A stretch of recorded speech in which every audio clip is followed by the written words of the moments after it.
Dividing the masses, keep them distracted and running around. Living distraction, military action.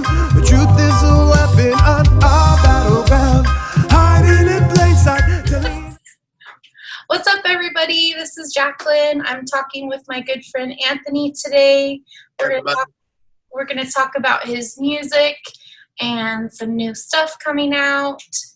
So take it away, Anthony. Yeah. Well, what is this, episode 1? Yeah, you're my guinea pig. That's awesome. Yeah. I have some experience with guinea pigs, so I'm honored for that role. Totally. Yeah, my name's Anthony. I'm the singer for the group Soltribe. We're a reggae band originally from San Antonio, Texas. Some of you have met us on the road. We're primarily a road band, pretty much 100% in the last 8 years, been a touring and traveling band. And, reggae music is our foundation. And lately we've been working on a new album that is coming out this October. Singles are already releasing. And we're excited. We've been fusing in a lot of new stuff. And I think it's going the right way right now. Awesome. It's cool because you guys no two songs sound alike. Like you've got a lot of different stuff, like a good mixture, which I love. I love when bands are like all over the place, I mean, in a good way. Right? Yeah. And I mean, to be fair, I think that all musicians, most musicians listen to so many different styles of music that while you have a primary genre that you play, you're inevitably going to fuse in some different sounds. And yeah. I do too. When I hear an album, like you want like a center core to the sound, right? But so let's see how far you can push that into different elements and make the thing come together.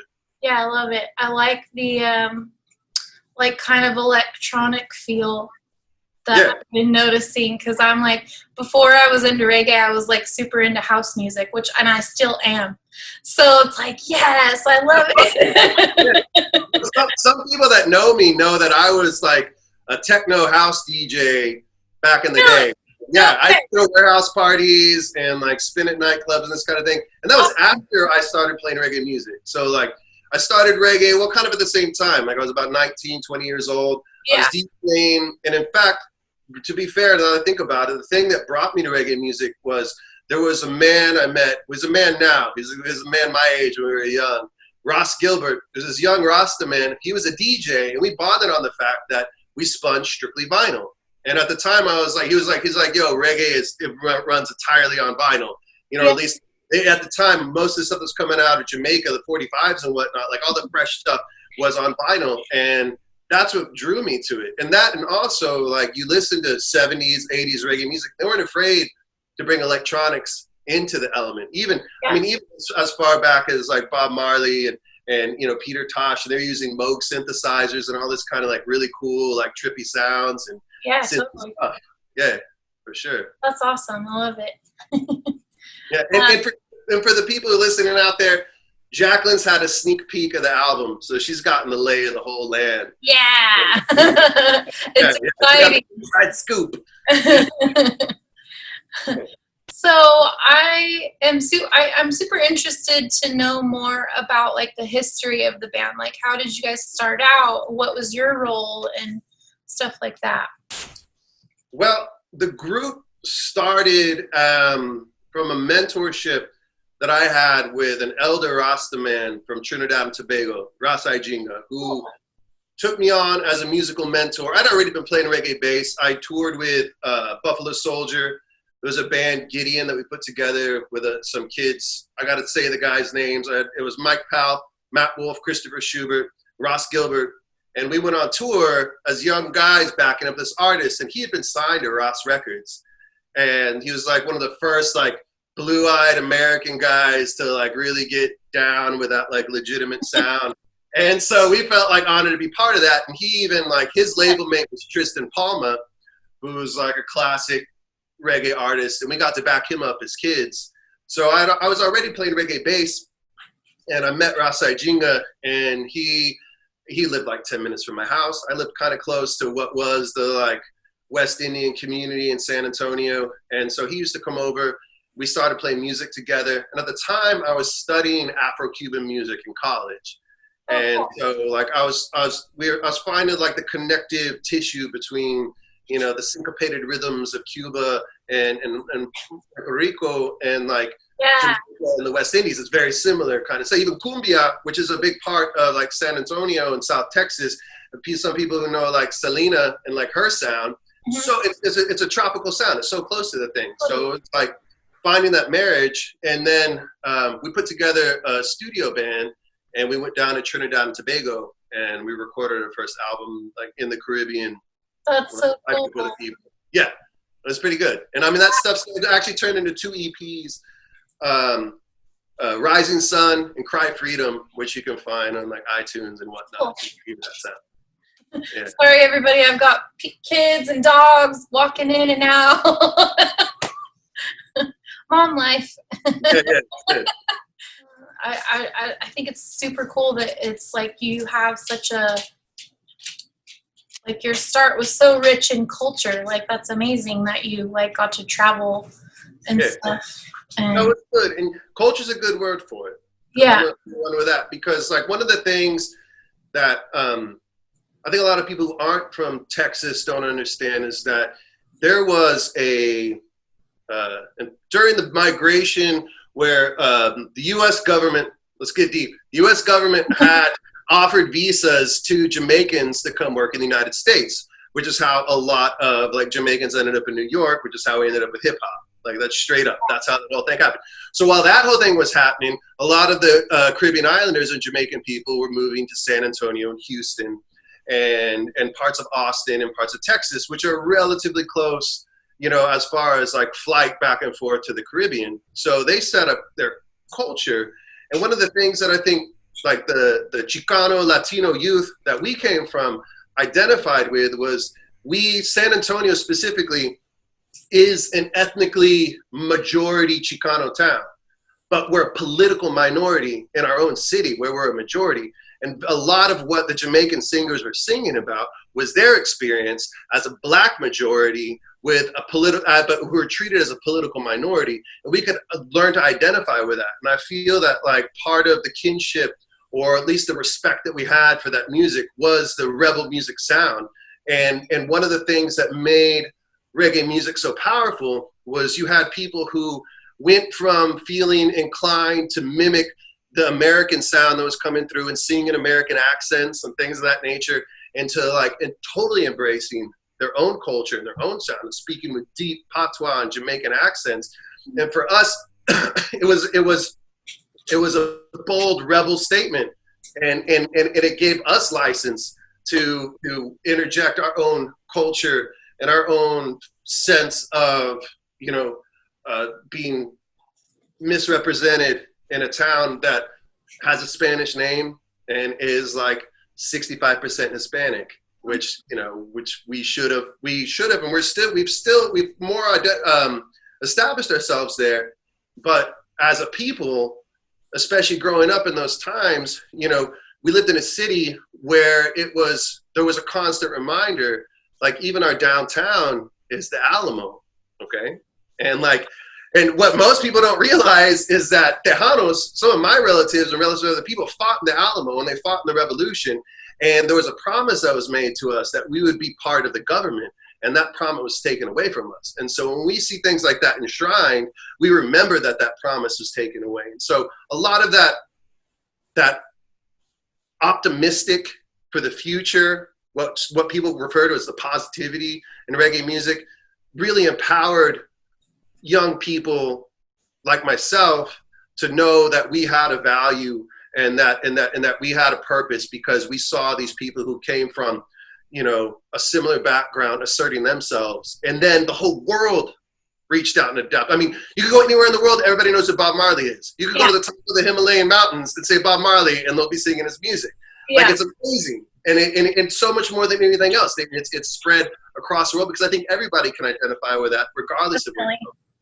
So I grew up in Hawaii, and I think that's part of the reason why they relate so much, because, you know, the Hawaiian Islands were taken by white people essentially, and you know, and I don't know, I'm bad at like speaking on it, but no, but you're touching. You know what I Yeah. Well, I mean, it's like you hear it repeated in reggae artists like the Green and Innovision, who address it head on. Yeah. You know, but they do it so beautifully because at the same time, in the same album, you're also going to hit like, you know, a lover's tune, and you're going to hit like, you know, like a self-awareness conscious tune, and then but they're going to wrap the whole thing in there. And I think a lot of people like myself, you know, hearing that Polynesian reggae music, like felt that same energy and that same vibe. And even educated some of us beyond the fact that, you know, that these people are still struggling for their you know, sovereignty, much like the Native Americans who love reggae music. Like, we've traveled through a lot of reservation, and reggae is like the #1 sound. And I think it's the same thing. I think it speaks to them too. Well, there's a line in one of the Green songs that's like, it's something like, how are we ever gonna like come together as one if we're just fighting? I can't remember the line right now, but I'll remember it later. Right, yeah. That's the song, yeah.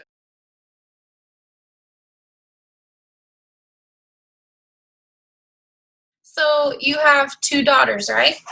Yes. And what are their names? Tatiana and her younger sister Kaya. Awesome. Yeah. I have Kiana and Kira. Oh, nice. Actually, Tatiana sang on the album that's coming out, 2020. Yeah, for the first time. She's been singing since she was a little girl. She sings far better than Dad. Like, when she was little, she was really into the Mariah Carey Christmas album. Yeah, come on, right? Yeah, I used to hear this little 6-year-old girl in there, like, running these like, Mariah Carey has a 5-octave range, and she's, like, trying to reach those notes, and she would hit some of them, too. So it gave her some good training, right? Yeah. That's awesome. Love it, love it. And she also made an appearance on the first For the Fans. She did make an appearance on the first For the Fans. She was holding Chauncey, singing with me on the first one. Yeah. That was awesome. I loved that. Yeah. I didn't realize at the time that she was like sort of part of your band. I thought that was just something cute that you guys did. Well, I mean, it was something cute that you guys did. Yeah, no, it was. So we had started singing together a couple of years back, and she had barely started. I mean, she's on the album. She's done some videos with us, so I guess it makes her part of the band. She'll say she's part of the band and that she intends to come on tour with us. And I will take her in a heartbeat if the opportunity arises. But you know. So I think I saw one of the videos. I'm not sure if it's been released yet. And you and your daughter were like spinning in a circle. Yes, that's Trust No One. That just came out yesterday or last night. Cool. Yeah, so everybody can go check it out. My daughter Tatiana sang backup on there, and she appeared in the video. That's her first like physical appearance in a video. Well, she was in the Daylight video. If you look in the crowd out there, really? Oh, yeah. I didn't notice that. Yeah, she's out there somewhere. Like, you can see her, and like there's a part where I'm like in a cage, and these hands reach in and like grabbing on me. She's one of those 2 of those hands. So, yeah. Now, this is her first like full face appearance. You know. So. I'm pretty impressed with her because like I can tell that she knows how to harmonize and stuff, which is not easy to do because I've been trying to learn it myself. So I'm super impressed with her for that. Me too. She makes it better than I do. Like I'm a lead vocalist. I'm still trying to piece together the whole complexity of harmony, but she can find all kinds of stuff, which is great for Dad because I'm like, can you just sing up here and make it sound nice? And she's like, and doing like her own thing. It's great. That's awesome. That's really cool. Yeah. I would like to know more about the new album. Like, when's it coming out? If you have any like backstories on any of the songs, I'm always super interested to know like where songs come from. I'd like to learn more about your songs if you feel like sharing. Well, let's talk about it. Well, all right. First, the EP is 2020. And it's a breakup album. We'll go with that. Oh, I didn't know that. Yeah.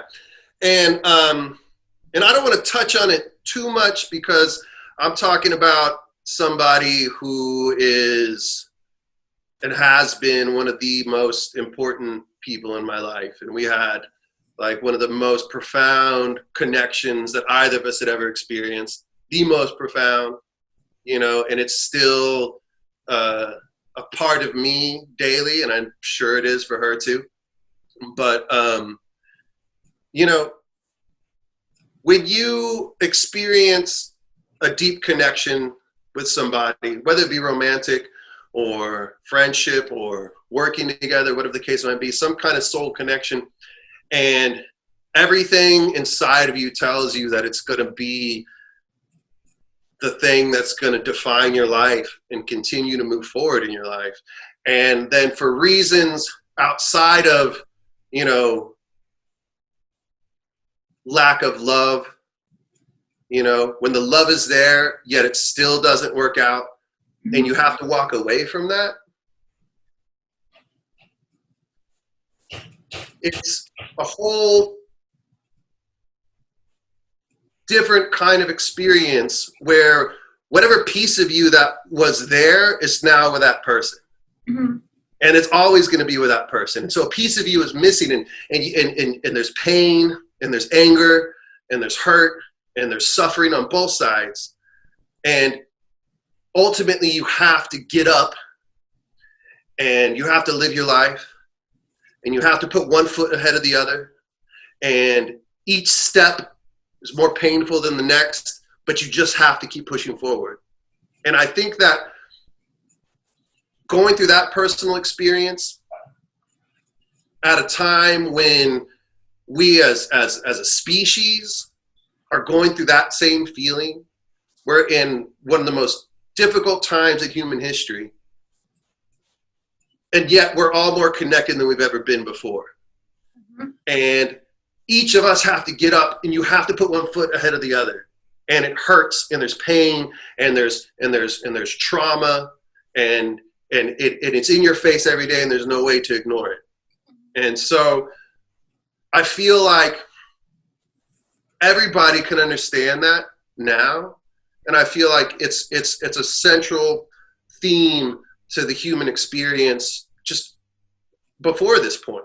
Mm-hmm. You know, and changing your perspective from I'm knocked down to I'm getting back up, right? Muhammad Ali said, I was never knocked down, I was always getting up, right? And I love that, you know, I mean, it's a simple idea, but, and I feel like we as a people, humanity, we're getting up, we're not down, you know, and in these darkest times, just as much as we as people have found that like the most beautiful moments as we struggle to see like that there's goodness inherent in all people, as you discover that in yourself. I did, at least on a personal level. Just, you know who you are more than any other time when you have to push through that struggle, and you find those things that you don't like about yourself, and you find those things that you want to change, but you also find those things that you love about yourself, and you find those things that person put inside of you that has forever changed you, because you'll never be the same again. And you love that, and you almost love that more because that person is a part of you and always will be. And I think all of that goes into this music, you know, that's on this album. It gets dark and it suffers, but there's a ray of hope inside of it, because it's only in those darkest moments that you can really see the light. Like that's when the light breaks through. It's the cracks in between, and then you really see it. And I think that's what this music is. Awesome. Yeah. I love it. Yeah, thanks. Like, we plan on putting this thing out in April, which would have been the worst possible time to do it, right? Oh, like, man. yeah. So now we're in October. We're putting this thing out October 20th, 2020. Got it. The full EP comes out. The EP is 2020, and we didn't, it's named after the year, of course, right? But it's also like 2020 vision, like being able to see things clearly and not just being able to see, you know, in hindsight, the things that I would have done different or better for myself or in the relationship, but also seeing the world as a different way. And we all do that at this point right now. And I think the chickens have come home to roost.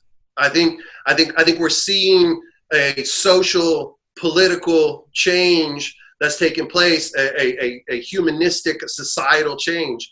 And it's because there's nowhere else to hide. And we're never going to be the same again. Much like I'll never be the same again for that relationship. We as a people will never be the same again for what we're going through. And I think that's really the central theme to this album.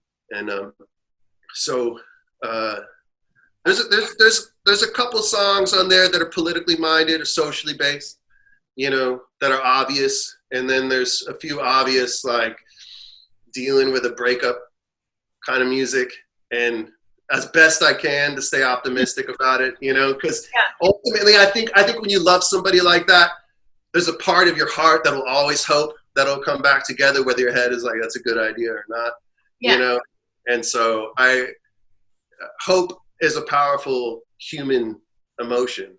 And for sure. I'd like to think we're all hopeful right now that things will get better. And I think people have been from the beginning, as much as there's been despair. I think everybody's like, I love hearing people talk about, 2020 can just end already, right? like if January 1st, 2021, it's all better, right? You know? You think New Year's Eve is just going to solve all of our problems? Like, right, yeah, that's it. It was just a bad year, man. Yeah, but I love that. I mean, it's not realistic, but it's optimistic and it's hopeful. You know, people are just like, okay, this is just a bad time, you know, and then we'll all go back to the way things were before. You know? Yeah, I would lay, you know, prove me wrong, you know. I would love that. The ball drops, everything, you know, poof, like you concerts in January. Let's do it. Yeah. Right, sign me up, man. I'll be buying tickets to shows. Absolutely. Yeah. Well, let me ask you a question, Jaclyn, because you've done something that's actually the thing that brought us together. Yeah. You are a concert queen. You are an avid goer. You get into these bands. You support them. Some of these groups you supported from the very beginning, and you know everybody's name. And these guys know you because you just love the band so much.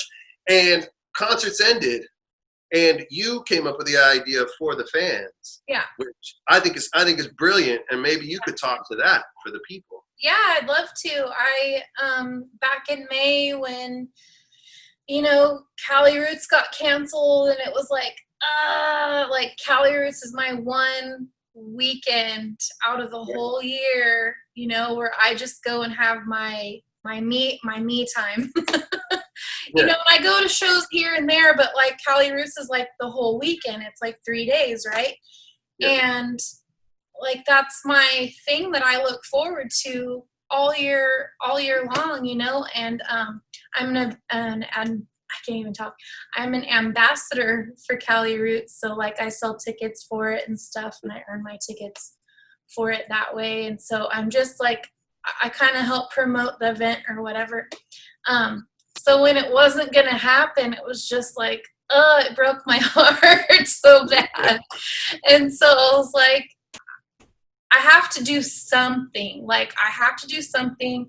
I miss my friends. I want to bring my friends together, but I want to bring the bands together somehow too. And I'm not really anybody special, you know. I know a few bands just because I've seen them 100 times. And so I thought, you know, I just put the idea out there on Facebook, like, would anybody like to send me like their favorite photos from shows? Yeah. And thinking maybe a couple people would jump on board, and then I was like, I'll reach out to the band members that I sort of know and see if they'll do like a quick little video just thanking the fans, because it's like, you know, the bands are going live and stuff, and like us as fans, like we want to support them. We're buying their merch. we're supporting them any way we can right now. So I wanted to give the bands kind of the opportunity to say thank you, you know, because I mean they do, but just put it all together in a compilation of like memories from shows and little thank you shout outs from the bands. And I thought I'd maybe get like a couple, you know. And then Jessica Smith messaged me and she's like, hey, I can get this band and this band and this band. And I'm like, okay, go for it. And she's like, and my friend Anthony can help too, and he knows a bunch of bands and he wants to help. And I'm like, okay. So that first episode, it was really the three of us, and we had more musicians on that first episode than any other episode. We had 26 separate, it was 26. Yeah.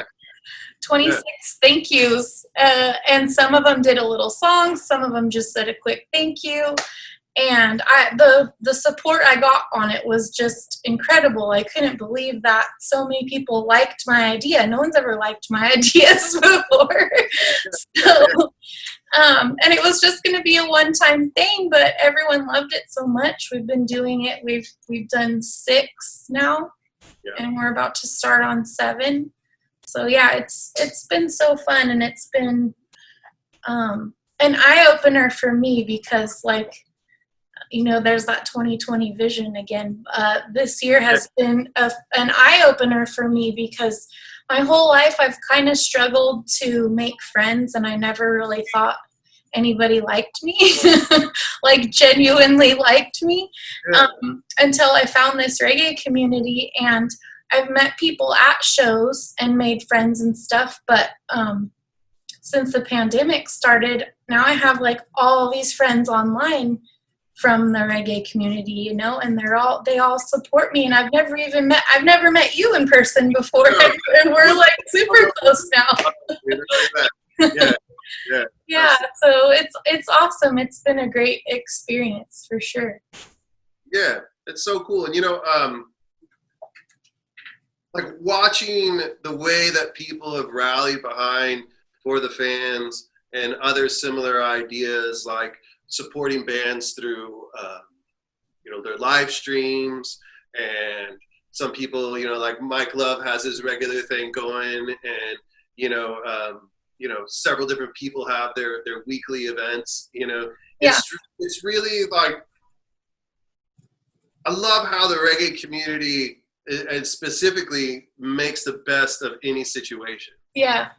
You know, and I you know, it's not just perseverance. It's like, it's with a joyful spirit. It's not like, oh, well, this is all we really got. You know, it's like, we're all here, and everybody's happy to see each other. You know, and everybody's smiling. You know, if this is what we got to deal with, then we're gonna figure out a way to make this work until we got something else going on. And we're not upset about it. We're just happy that we can connect. Yeah, for sure. Yeah. One of the things that I've enjoyed is learning about new groups in a way that I'd seen flyers and people have been doing shows, but now their content has become so much more accessible. I mean, like even for us, we paid very little attention to our social media, which was a big, huge mistake. Like we were on the road, we were sleeping in parking lots, playing shows. We did in 10 years, we did 15 tours, and we really should have been like live streaming it all and taking pictures of them. But now we've like started to just pump all this great stuff that we've had out there. And like our Instagram has gone nuts. And I've seen other bands do that too, where like they now, all these bands that I know your name, I've never heard your music before, you know, and maybe because I've been too lazy and I haven't gone out to seek it out, it's been out there, but now it's in my face. And I'm scrolling, and you guys are coming up with these really creative ways of doing content. And I'm finding that there's so many groups who have sounds that are, you know, diverse and a representative of their different areas. And like, I can hear it and I can see them. And I feel like I know these people. Like, I feel like I know you, Jaclyn. We have you know, chat groups and this kind of thing and whatnot. But like, even still, I feel like I'm not alone in knowing Jaclyn too, because there's a lot of people been watching you do your thing alongside these bands, and people like yourself, you know, Reggae Community and bands that are starting to like be more present online because it's the option we have. But it's really the best way to like encapsulate people. And I can go see these bands do their thing at 3 o'clock in the morning if I happen to have a sleepless night, you know, and they're in Phoenix or Florida or San Diego or whatever, and I wouldn't have been there. And they've been secretly hiding away these shows, you know, because if you're in their town, you get to see them. But now they have to put it online, and it's great. Like the content has just gone so good. So, of all the artists that are coming out with new music, who are you most excited to hear? Okay. First off, we talked about the electronic thing. I've been really inspired by a lot of the like synthy dance hall kind of fusion stuff that's been coming out. There's so much of it happening right now. And if you're unaware of this sound that's taking everything over, you can go on like your iTunes playlist and whatnot, the top 10 and blah, blah, blah, blah, blah. Secondly, Protege's new album. Have you heard this? I haven't. Oh my gosh. Okay. And for all the people out there too, like if you haven't heard Protege's new album, pause this. If you're watching it in replay, we'll wait, and come back and let's talk about it. Okay, we'll wait. Okay. Right? Wasn't that amazing? Oh my gosh, welcome back. That was so good.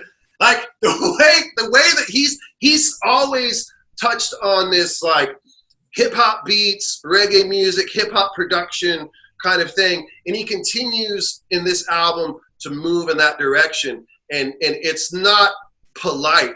I love that. Like he's not trying to like coerce people into the sound. He's like, this is what I'm doing.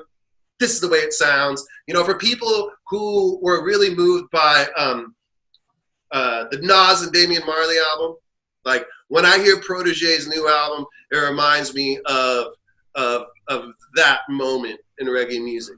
Buju Banton came out with a new track with Coffee, which is really good, Blessed. And then he did like a Spanish version, which is really dope. I forget the name of the artist.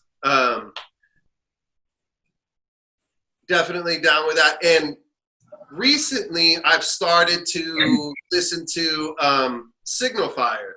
Have you heard these guys? Oh, I haven't. Me either. I've seen their name around. Like, okay. First off, for all the reggae bands out there that are watching this, I know who you are. There's not a single reggae band in the garage in Minneapolis that I don't know exists. Like, I make it a habit of like I follow you guys. If I don't follow you, then you know you got me stumped. But I probably following you. Our page is probably following you. And I've seen these guys' names start popping up, and they recently dropped a new single like this week that I was really impressed with. And I'm sorry, guys, I can't remember the name of the song, but like they were moving into some of these like more. There was like this cool synthy tone in there that I thought was like really intelligent, and yeah. So that's my nod to a band that can do some. So Signal Fire. Yeah. Cool. Yeah. I'm gonna have to check them out. Yeah, you've actually some of the artists that you brought on for the fans I had never. I'm embarrassed to say I never heard of, and until you were like, hey, what about these guys? And I was like, okay. Yeah, the more the merrier, whoever, you know, I'm not going to name any names, but yeah, I have a lot of my, my listening has expanded. Definitely, just from doing the project. Yeah, it's a few of the groups that were brought in for the fans was the first time I learned about them too. Yeah. You know, because as we started to expand and more people are bringing more things into it, you know, and so some of these groups are friends that we made playing to like 10 people in their hometown, you know, on a Tuesday night, you know, in some bar, and they were just like killing it, and I followed them ever since, and you know, I haven't seen them in 5 years, but they support each other. Do you listen to The Best at all? Yes. You know what? First time I met The Best, they opened for us in. Oh, really? Yeah, right. Of all things, right? Like at this point, the next time they came to our hometown, we opened for them, right? So they opened for us in Las Vegas. 2 years later, rolled to 2 years later, we have a night off in San Diego. We played like a Wednesday, and they were playing like the Thursday night at the 710 or one of these places. And we went and like saw them and got to hang out in their van. And then, Awesome. you know, They're everyone was helpful. friends. We did a Halloween show together in San Antonio, like a couple years after that. and they did a reggae version of the Monster Mash. Awesome. Yeah, That's so cool. Yeah. One of the times I saw them, they did a Hall & Oates song. It was Can't Go For That. Okay, yeah. So good.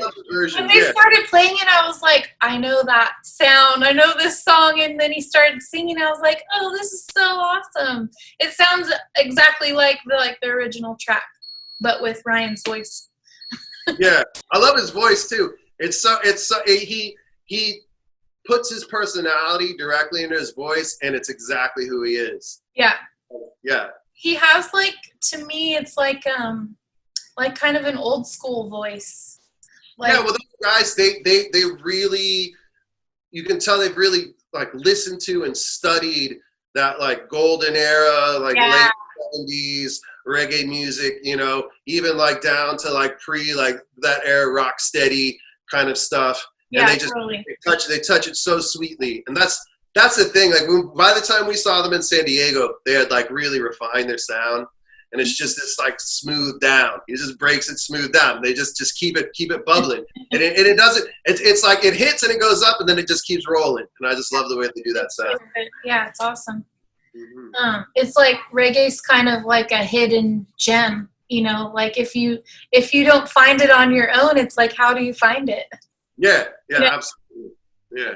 Like I found it because I grew up in Hawaii and Bob Marley was super popular over there, and you know you have a lot of Hawaiian reggae bands, and at a time they called it Jawaiian. Yeah, they still do. Yeah, they still do. Yeah, Jawaiian. Yeah. But yeah, so you know when I moved to California in like 2003, after a few years, like I kind of started to miss. Well, I always miss Hawaii, of course, because it's beautiful there, and I absolutely love it there. But I would start to listen to the Hawaiian reggae bands on, like, back then I would listen to Pandora before Spotify was a thing. And, you know, just assuming that reggae didn't exist in California. I didn't know. Right. And so I kind of got into J-Boog, and I didn't know he was from California. I just assumed he was from Hawaii. And then all of a sudden in 2014, he was here in Modesto in my town at a club. Actually, the club that I met my husband at is called Fat Cat, and it's actually not there anymore. But I was like, what? How is he like here in my little town, you know? And from that, I found out about Cali Roots, and I was like, there's a reggae festival here? Like, what? And then it was like, yeah, this whole new world opened up, and then I found Mike Love, and then Tribal Seeds, and just snowballed. Jessica sent me some questions. Is she? Great. So, what is the most fun thing that you've done all quarantine? The most fun thing. Okay, I'm gonna give you the most fun thing first. Okay. Right, like when quarantine first started. My youngest daughter ended up staying with me for like a couple of weeks at a time, and me and her and my oldest daughter all like we had our pajamas on for like 5 days straight. Nice. And we like watched movies, and you know, and we watched like Madagascar 2, like stuff they saw when they were little girls, and we all cuddled up, and it was like Christmas Vacation with a little bit of homework, you know? So that's the one, right? But we went and shot a video during quarantine. Okay, so we had this whole big plan with all these actors and all this kind of thing. Yeah. It didn't end up working out. We had to rethink the whole thing because people couldn't get together for quarantine. So the video ended up being like, I ended up digging deeper into like a real life experience. You've probably seen this video, although you people haven't seen it yet. It's not coming out till like November. And it was me and this actress and videographer inside an Airbnb. And we had this whole like script that I came up with in like 4 days because everybody became available last minute. Mm-hmm.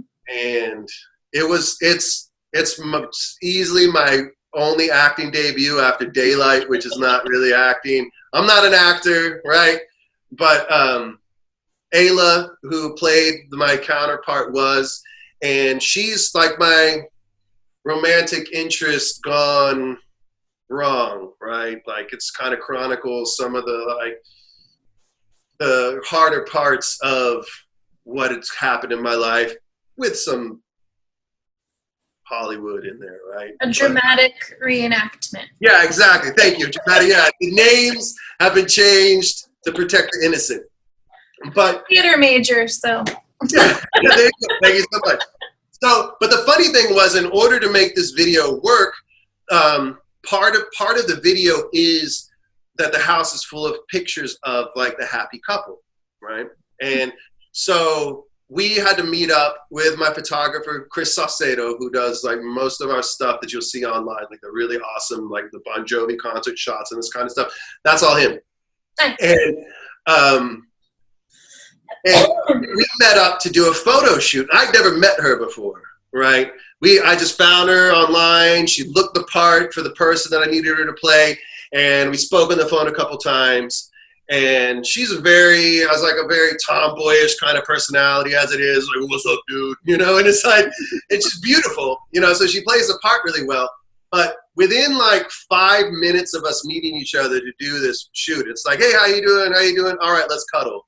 Which is weird. I mean, for her as an actress, it was probably like whatever, but for me, it was awfully awkward. And like, you know, we had to like take pictures, and now we're a happy couple, and you're supposed to play a couple. And yeah, she did a great job. She made me feel a lot more comfortable. But that was definitely the most fun because it was the strangest experience, but it was awesome. Yeah, I watched the video. It's juicy. It is, isn't it?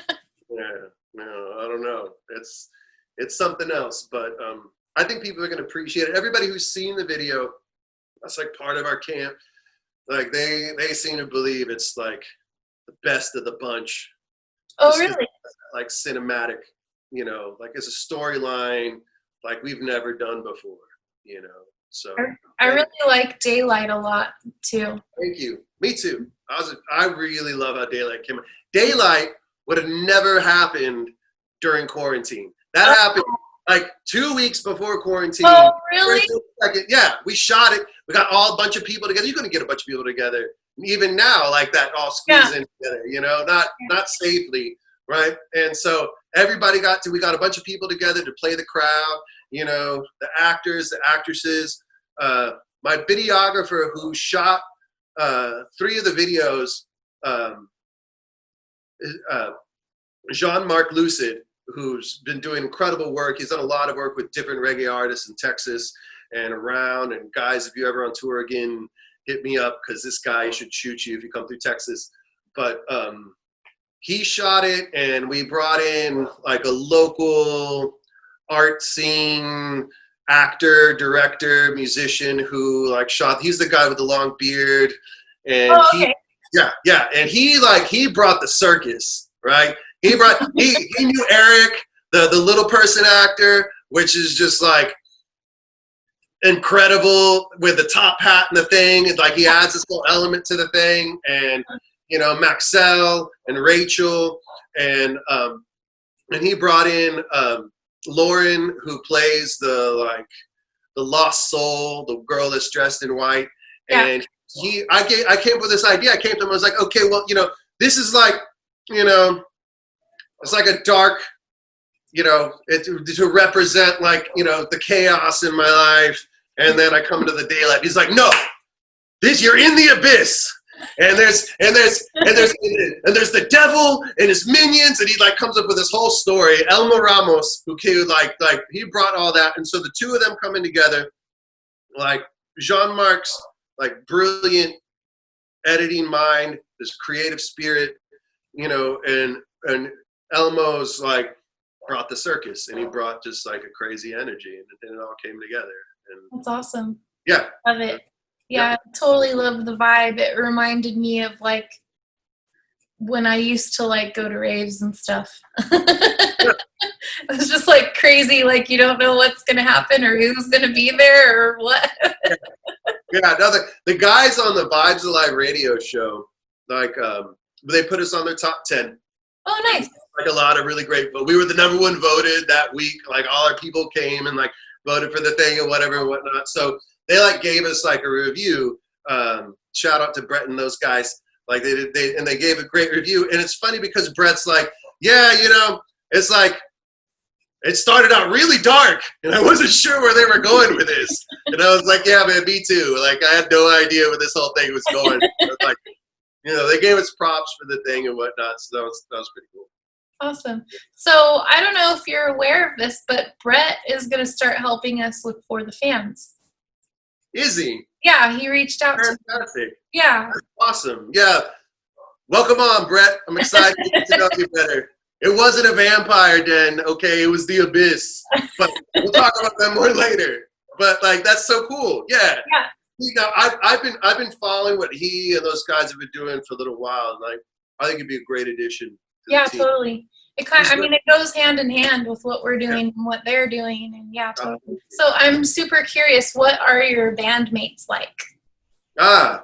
Well, let me go down the line. Let me introduce the band, right? Okay. So, on drums, we have Paul, and he's been on the road with me since like our 5th tour. So, you know, and we had actually, we had parted ways for a couple of tours, and he came back for this album, along with some other musicians that came back into the studio, like our friend Brenton, who recorded on the last album. He came back to record on this one, which was nice. So Paul is like, in San Antonio, he's known as like this death metal drummer, right?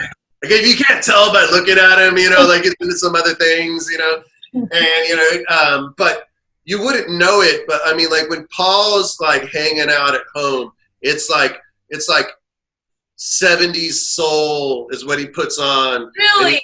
Yeah, no, absolutely. I mean, you're talking about like Curtis Mayfield and like, you know, Marvin Gaye and this kind of stuff and whatnot. And like, you know, kind of like funky, pimpy music, you know, that's his chill music. He loves like classic reggae, you know, like 1970s era, big time. And so that's like a lot of what we bump in the band when we're traveling, is a little combination of that. And every once and again, it'll be like 3 o'clock in the morning and we're doing an overnight haul, and it's like, you know, just trying to sleep, and I don't know how he could, but he's just like driving through the night, you know, and it's just like, that happens, you know. But like, he's also played a lot of like Tejano Latino music from like our area, which is just like a thing you do if you work as a professional, you know. And then we have Brian on keyboards, and Brian's been, he did the longest tour we've ever done, which is 4 months on the road. Whoa. Yeah, 25 states, and we didn't have connections. We just booked a 4-month tour. So when you're a band who hasn't been to a lot of these places, most of your shows are like, you know, playing to whoever shows up at that bar and like learning how to like bob and weave. So we had like some really great shows and some really good connections, but we were toured broke, eating like peanut butter sandwiches, sleeping in Walmart parking lots, and, you know, and just anybody that would put us up, and, you know, kind of bobbing and weaving and this kind of thing. So, you know, he came along on that tour, and then he went in his separate way. And then this 2020 album, man, it just brought everybody back together. Nice. So he's come back in now to help with like the video production, and, you know, he's a multi-instrumentalist, producer. He produces some like cumbia, mombatan, kind of like electro, funky, like his stuff gets kind of out there too. And like, I really appreciate his style, you know, and he's a multi-instrumentalist. He can play guitar, like amazing, like flamenco classical kind of stuff. And so, you know, and then, and Miguel, who we have on bass, is from Venezuela. Wow. Speaks very little English. Okay. Yeah, my Spanish isn't so good, but like we still communicate. Most of our communication is like Google. I'll go and translate something, then I'll text it to him, and then he'll text me something in Spanish, and then we go back and forth. You know. Oh man. Yeah. But when we're together, it's like bueno, see. He's like, yeah. So like, you know what I mean? Yeah, and what's it called? Like I knew Los Cafres. Like, which is like a sound that's a band from Venezuela, there's a reggae band from there. Tus ojos, and like I was able to like sing like a couple lines. It's like, yeah, man. He's like, yeah, you know, Los Pericos. Like I knew some of the like South American reggae bands that we were able to like bond on. So yeah, he's a cool dude. He's multi-talented. You know, he's a jiu-jitsu practitioner. This is like a big part of his life, is his martial arts. So this video that's coming out for Good Time that we just shot, we went to this like Korean pagoda, and he wore his jiu-jitsu outfit, and we like shot him in this whole like, you know, jiu-jitsu kind of thing, which is awesome. And the funny thing was, I was like, yeah, man, could you do some moves? And he's like, jiu-jitsu's not like punching and kicking, which it's not, right? It's grappling, right? It's basically is what it is. And Brian, our keyboardist, is like, I'll tackle him. I'm like, no, dude, we don't need to do that. You know, just stand there and look cool, man. We'll just shoot it. You know, you guys don't need to fight here, but all these people. So yeah, that's the funny. Yeah. Awesome. They sound like a cool group. Yeah, it's a good group. We Awesome. we vibe really easily together, and you know, and there's no drama. It's just simple communication, you know, and we're able to bond on music, which is nice. It is kind of a cool thing having like Brian and Paul speak Spanish a little bit better than I do, so we have this like kind of four-way kind of communication back and forth, you know. But it's good, man. You know, I'm excited to get this group out on the road, whenever that is. I know. Hopefully you come to California so I can finally meet you in person. You'll 100% come to California. In fact, before the pandemic hit, we had a tour that was taking us all through California. Canceled it. We moved it. I moved it to like, August. Of course, August is going to be fine, you know? And I added more dates, and we had like some really good stuff bubbling, and we would have been in your backyard. That got canceled. I had a tour of Texas with Part 1 Tribe, where I play keyboards for them from time to time. Nice. 3 tours is what got canceled for me. Dang. I mean, I know a lot of people got hit a lot worse. Yeah. What you gonna do? But we'll be back. That's what we do. We tour. But these are all my tours. I know, it's a lot. Yeah, it's quite a few dates. But yeah, we'll be back on the road. Can't wait.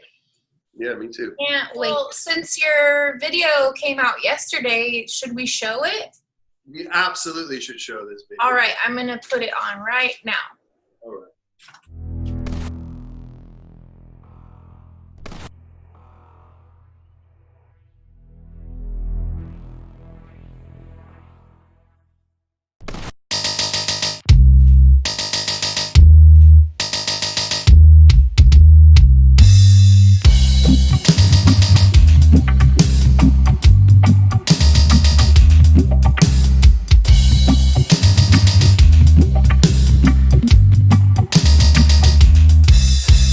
All that you see is not all that is there though. Under the surface it lives underground. And if they were winning, wouldn't need propaganda. Under the surface it lives in the sound. Living distraction, military action. The truth is a weapon on our battleground. Hiding in plain sight, telling obvious lies. Resistance is part of their plan, so we found. Nothing to see here. Your face is being recorded for your own protection. Protection, protection, protection, protection, protection, protection. Needles carrying chemical ammunition. Nobody said it would be pound for pound. two-party system dividing the masses, keep them distracted and running around. Live in distraction, military action. The truth is a weapon on our battleground. Hiding in plain sight, telling obvious lies. Resistance is part of their plan, so we found. Must not stop, no, just keep going. Trust no one, no way of knowing.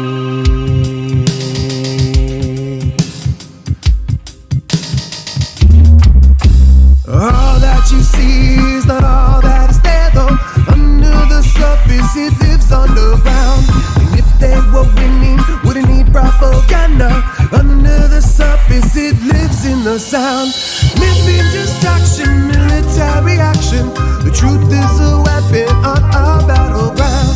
Hiding in plain sight, telling obvious lies. Resistance is part of their plan, so we found. Living distraction, military action. The truth is a weapon on our battleground. Hiding in plain sight, telling obvious lies. Resistance is part of their plan, so we found. Must not stop, no, just keep going. Trust no one, no way of knowing. We're back. How about that? That was awesome. I love it. Thank you. Love the rooftop. So were you really on a rooftop? We were on the top of a 7-story, 10-story garage, parking garage. Oh, cool. February 22nd, it was like 30 degrees outside. Oh. Yeah, the sun hadn't come up yet, so it's probably a little bit less than that. And you know, we all, yeah, that's our sunrise shot. Awesome. I love it. Yeah. Well, it's been really nice talking to you today, and I'm going to put all of your links down in the description so that people can check out your music and your website, and hopefully they can learn more about you there. There's also a really cool, like, mini documentary about you guys that goes into the history and stuff too, which is really cool. So I'll link all that down in the description so people can check it out. And that's it. Thanks so much for doing this with me and being my guinea pig. Exactly. My first time interviewing somebody. Right? Over a Zoom chat. It went well. You did a great job, Jaclyn. You did a great job. Yeah, I see more of this in your future. Cool. Well, thanks so much. Thank you. All right. All right. Bye, everybody.